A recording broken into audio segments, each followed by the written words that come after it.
All right, AJ, what are we doing today? I'm answering some questions. It's a little bit of a different video. I'm not going to be lifting at all. I'm going to do my lift after this. I feel a desperate need to help people in any way, which way or whatever.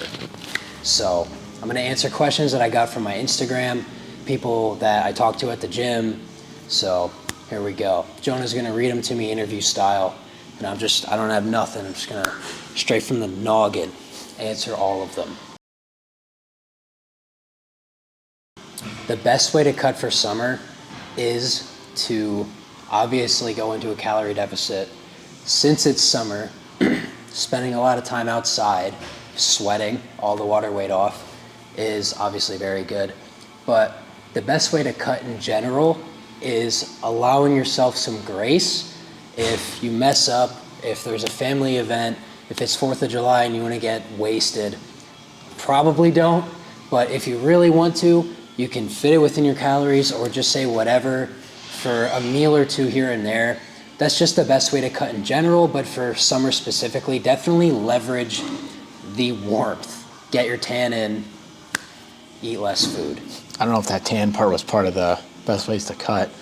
Some people need that. I don't. Well, you look more lean when you're tan. That's actually kind of valid.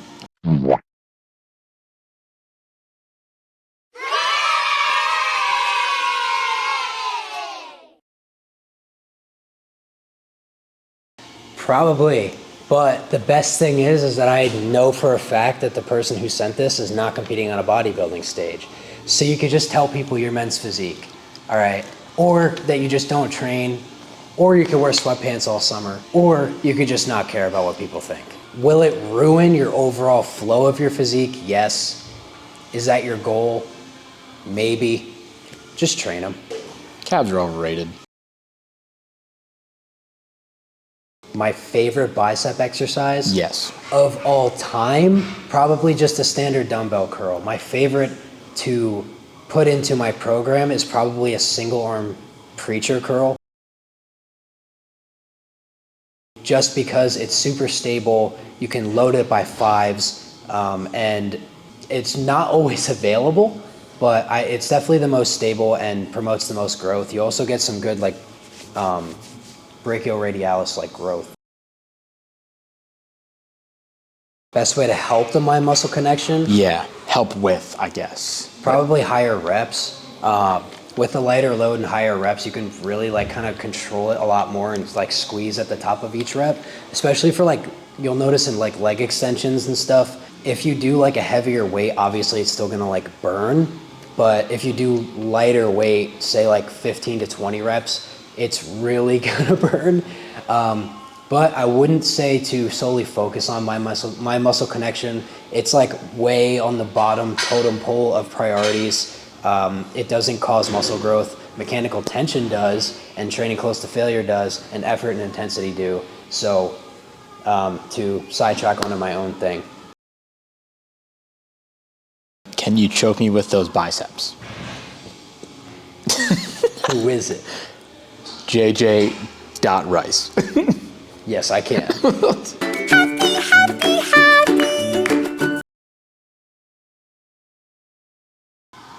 We getting deep? We getting deep? Hey man, this was just asked. This is just a question that was asked.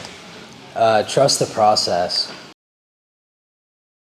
Don't try to control things that are not controllable and that you can only control your inputs. I had a lot of anxiety around control of my circumstances, and I didn't feel like I was this, I was that, whatever. I'm not going to go crazy into detail, but to just trust the process and that things will flow on their own, and that you don't need to try so hard.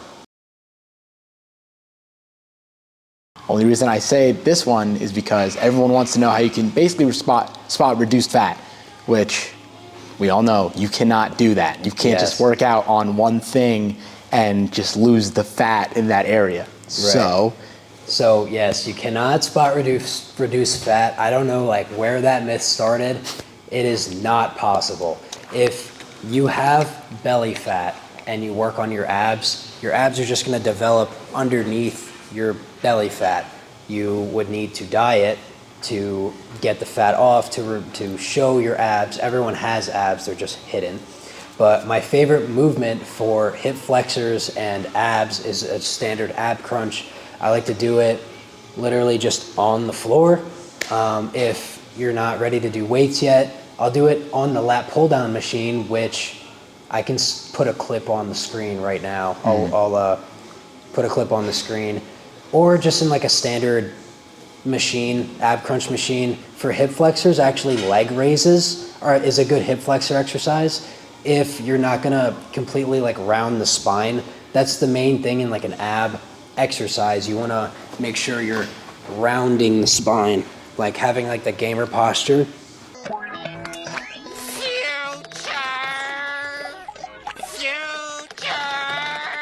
You'll notice that you'll feel a little bit of a burn here and maybe even in your quads a little bit. And that's because you're not fully working your abs, you're working the hip flexors too. So those are my top two. Getting over body dysmorphia, well, I don't have this one fully figured out, but what I like to tell other people and not listen to myself is to not compare yourself to other people and realize that progress occurs at your own pace, okay? It's okay that you're not the leanest, it's okay that you're not the biggest, there's always gonna be someone bigger and leaner. Definitely just focus on the controllables, like focus on your diet, your sleep, your training.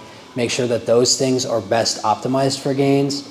Hit me up on Instagram at ironvalor.ajm if you need direction with those things, or TikTok. Plug.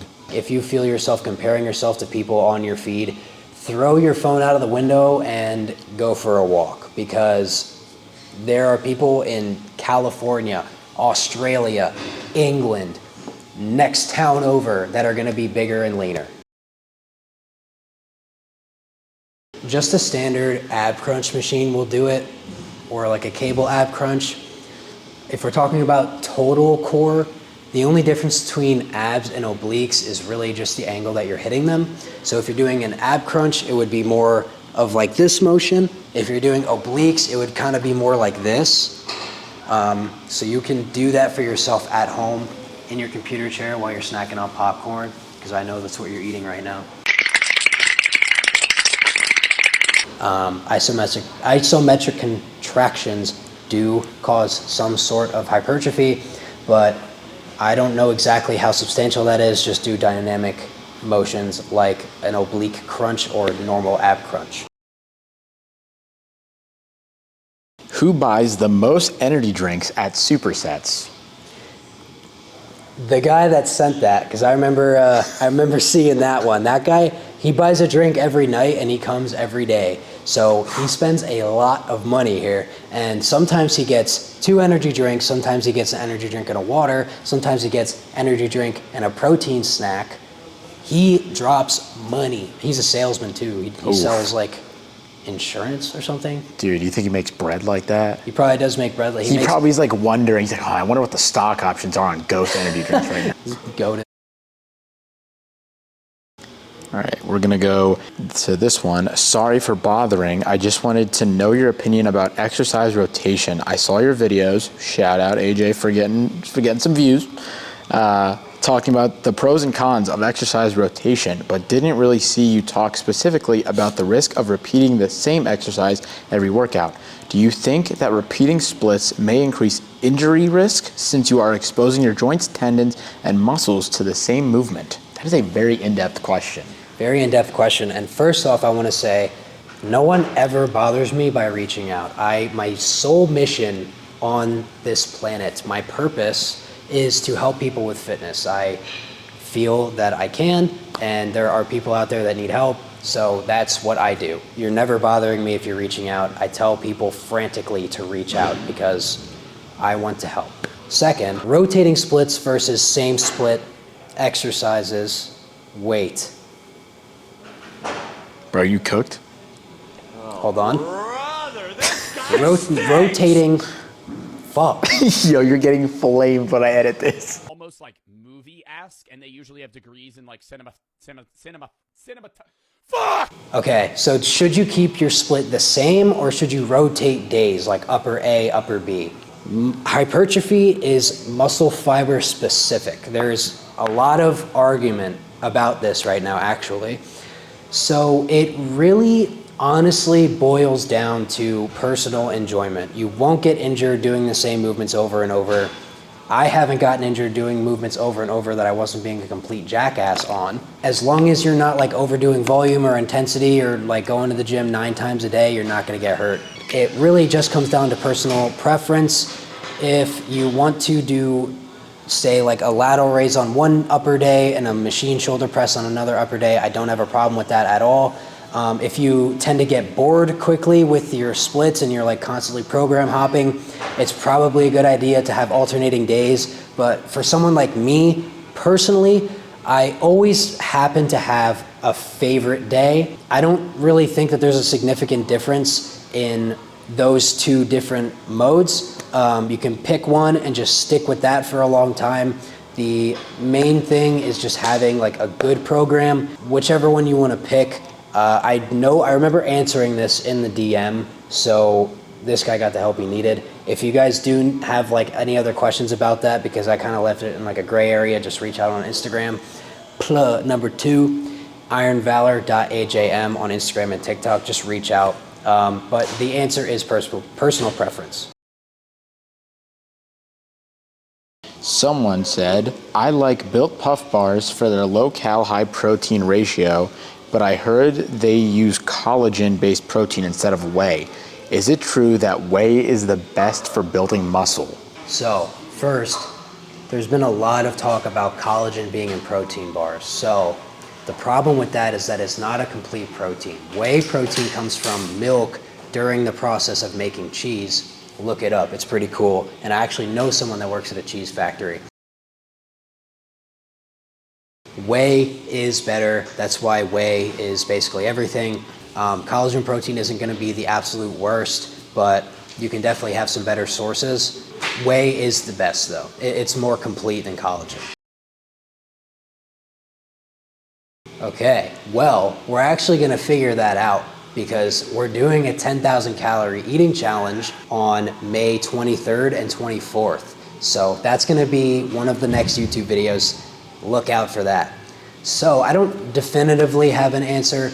I feel like eating 10,000 calories is definitely harder. I feel like once you get through like the first few hours and the last few hours of fasting for a whole day, it's not too bad. I think that's why there's more people on the planet that have fasted for a full day than did a 10K eating challenge. I think a lot of people, not basically in America, but a lot of people probably eat like 7,000 calories in a day without realizing it.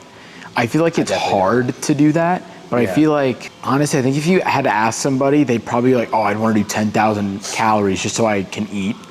But like, I think doing 0 is easier. It depends on like how tall and fat you are, because if you're like 400 pounds, it's probably pretty easy, and fasting is not possible. But if you're like a normal person, normal healthy body fat person, I definitely think the average person would have an easier time doing 0 calories for the whole day. You can see the nutrition facts, definitely go based off of that. If you don't know how to read the nutrition facts, it's pretty plain and simple. You're gonna have your like calories, your fat, all that good stuff, and there's also gonna be how many servings is in the nutrition thing that you're eating. But tracking correctly kind of just comes down to Googling.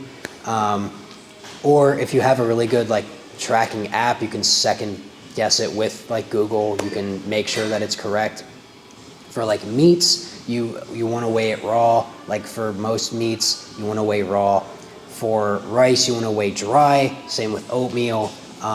Definitely just Google it. Like I can't explain that to you. Try to like find a good calorie tracking app. I use VSync. I recommend all of my clients get Chronometer. They have a good free tier, and get a food scale. That's how you're gonna know how much you're eating, so that you can Google how many grams of beef is how many calories. You know what I mean? So. trade 1 inch minus 1 inch of frank length Okay. for 15 pounds of muscle. You doing it? And Yes. how many times? Millimeter Peter, that's all I'm gonna say. Oh my God, 15 for an inch? Whoa, dude, I can only do like 1 time. We talking flabby or erect? Both. Dude, I'm doing it as much as I can, bro. If you have to resort to steroids or some kind of like injectable thing that is not prescribed by a doctor, or like protein powder or creatine, you don't need it. There is so little amount of people that actually need those types of injectable things. And I do not like, there's things like retatrutide, don't touch it, don't do anything with it. Any amount of roids, don't do them unless you are actually prescribed to need them for like growth problems or hormone imbalances. I know there's ones that help with joints. Is that MK677 or is that? BPC helps with BPC. recovery. So definitely take the whole foods route. MK677 is a SARM, and SARMs are known to not be the best. I am not a doctor or physician or expert of any kind when it comes to compounds such as MK. I don't recommend it, and if you are gonna do it, at least wait till you're like 25 and your testosterone starts to dip. But actually, fun fact and personal opinion, pre-workout is the best supplement that you can get, because creatine doesn't directly help you with your workouts as effectively as pre-workout does. A protein powder, those are crazy expensive. Oh my gosh, Just drink like normal milk with like a meal with normal protein or chalky milk. But yeah, don't do any amount of roids, please. Especially as a teenager, I absolutely hate seeing on TikTok or Instagram people flex that they are natty, or they don't say anything, or they get aggressive or defensive about people saying, are you natty because you're, what, in a year and a half you grew from like 5'8", 135 pounds to 5'8", 225 pounds, and you're just like pure muscle mass and leanness. Come on, bro. You're like 16 years old. You do not need all that. I think people really take steroids at that age, PEDs specifically, because of low self-esteem, and that they want to show off their appearance. So there is a formula to find your caloric maintenance. You would take your current body weight, multiply it by 14, 15, or 16, and that is a scale of activity level. 14 being that you're pretty sedentary, most likely like an office job. So 15 would be moderately active, like maybe you go to the gym and you get like a decent amount of steps. 16 would be like a lot of labor in your job, and then you're also going to the gym. So that's like pretty intensive, and it's also a very wide scale. So you can do that, and then minus by like 18 or whatever. It's like you minus a double-digit number to find your maintenance, or you can look up a calorie maintenance thing on calorie calculator, which is on calculator.net. So those are pretty accurate, and it'll also tell you how many calories to maintain, mild weight loss, extreme weight loss, mild weight gain, and extreme weight gain. I don't ever recommend doing the extremes, but you can get exact numbers on there. And there's also a macro calculator too. All right, let's do a random one. Let's do it for the female viewers. Okay. Ladies. What are some of the best exercises to grow the glutes and hamstrings to get that summer physique? Okay, glutes and hamstrings. For the total hamstring workout guide, you want a hinge movement and you want an isolation movement. So for a hinge movement, you can do any variation of a SLDL, a leg curl, lying leg curl, RDL. A hip thrust is gonna kinda lean into the territory of like glutes, but it still is like sort of a hinge. So basically for hamstrings, it's gonna be a hinge movement and an isolation movement. For the glutes, you can do like abduction, which is going out, pushing the load out.